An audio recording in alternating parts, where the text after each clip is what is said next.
À mes yeux, le premier ennemi dans le combat contre la pauvreté, c'est vraiment la volonté. Il y a un manque de volonté. Si les hommes politiques, si les personnes qui sont au pouvoir donnaient vraiment la possibilité aux associations d'agir réellement sans simplement mettre des pansements, mais vraiment nous donner la possibilité d'aller plus loin, de régler les problèmes qui sont à régler, si on avait le personnel nécessaire, s'il y avait assez de centres, s'il y avait vraiment toute cette volonté, s'il y avait l'argent, on pourrait faire davantage. Parce que ce qu'on fait actuellement, c'est juste essayer de cacher la misère. On enlève les gens de la rue pour ne pas qu'on les voie, on leur sert à manger, mais tout ce qu'on fait, c'est pas assez pour que les gens meurent, mais c'est trop. Non, encore une fois, ce qu'on fait, on ne fait pas assez, on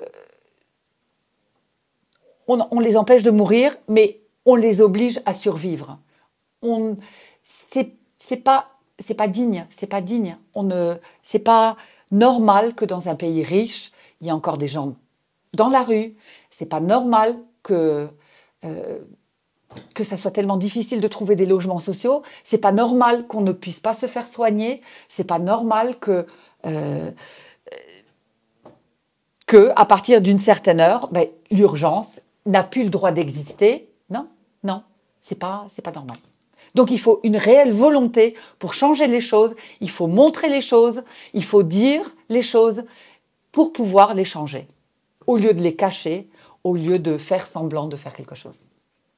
Je pense que notre spécificité, c'est le fait qu'on aille vers l'extérieur.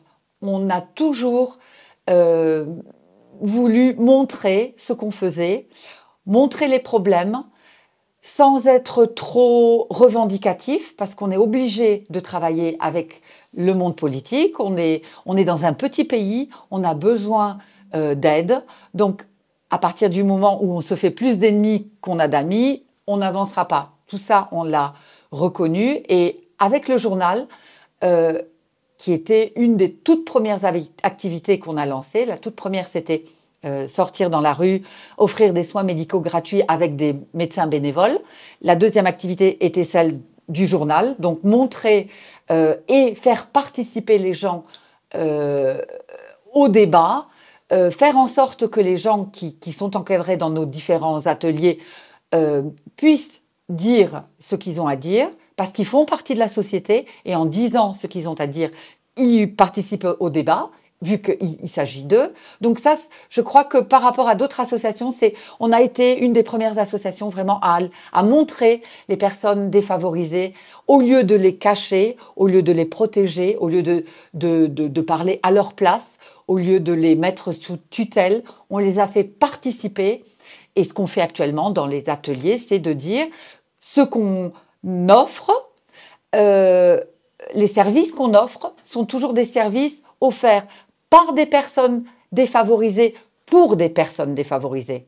Donc c'est vraiment pour montrer que chacun a sa place dans la société, il faut s'occuper de chacun et ce sont des gens qui sont capables de faire des choses.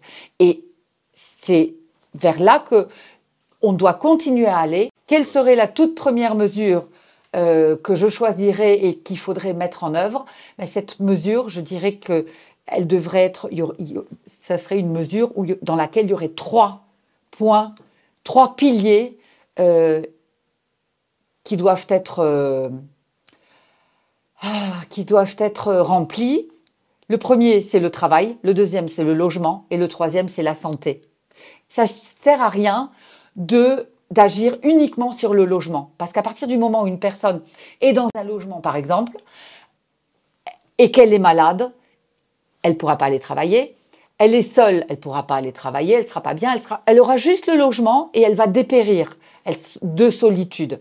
Si on donne uniquement du travail à quelqu'un, à quoi ça sert de donner un travail si la personne va au travail alors qu'elle vit encore dans la rue?